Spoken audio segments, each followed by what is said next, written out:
as you continue to think about it year end and decisions that you want to make before the year closes out, it is fun when you know you've done all the things that you want to be doing, that you can start focusing on what we like to call abundance goals. Yeah, this is fun because you're really thinking about prepaid future expenses. And this is the one, you've heard us say the analogy, so a lot of you are already cueing the reindeer to go about it. We always say, put your oxygen mask on, just like on the airplane. Put it on your face before you put it on your kids. Well, now, when you get to step 8 of the financial order of operations, you have taken care of your financial goals first. So it's okay to think about the kids and their college savings. And guess what? There's some good news.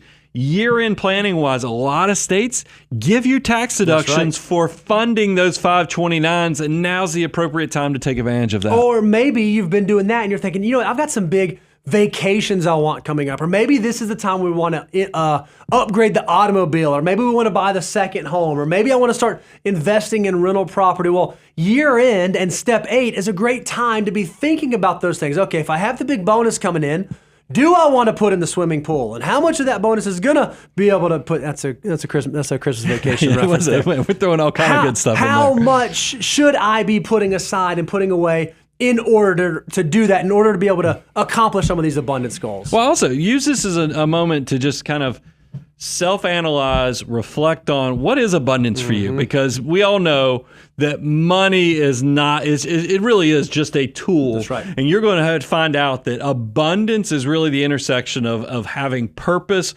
with your money. So this is a great time to kind of think about what that means for you. So then as you figure that out and as you begin rounding out through the financial order of operations, you're officially at the point where you get to choose what you want to do with your dollars. If you know you've done everything you're supposed to do the way you're supposed to, you get to choose what are the things that I want to do. And one of the things you may start doing as you begin to land this plane is you start thinking, hey, I ought to pay off some of that low interest debt. Well, the lowest interest debt I have is the 3% mortgage that I refinanced to a number of years ago. Should I consider paying this off? Well, if that's where your mindset is, step 9 of the financial order of operations is where you can begin to have the freedom to make those decisions without worrying about sacrificing other areas of your financial life. Yeah, it is unique because we know the majority of people with mortgages right now are still some of those lower interest mortgages.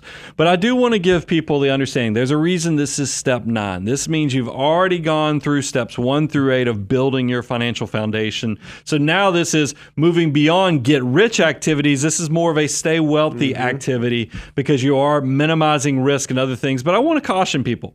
Do know that this is something that I would love for you to focus on if you're 45 and above, because a lot of people, if you hit this too early, before you've actually saved 25% of your gross income and done all the get wealthy activities, you might be circumventing or working against your future self. Now, with that said, if you are a person that has gone through steps 1 through 8, you're 45 and older, and now it's a matter of just you want to check the box on the bucket list. I'm not going to be mad at you. Now, I will tell you, self-reflection, Bo and I have had so many debates on this. He knows I have a 2.5% mortgage. I owe less than $200,000 on a house that's worth substantially more than that. And I've had a hard time because I have enough cash I could stroke a check for it. But now I'm making 5.25 on my cash. It's hard to walk away from it. So here's what I'm doing. I don't mind being self-reflective to you guys. At some point, the Federal Reserve is going to cut rates again. Sure. When we get to the intersection point that now my cash is no longer earning what my mortgage is, I'm just going to stroke a check. That's what I've done, because I can't walk away from that 3.5% arbitrage problem I have right now.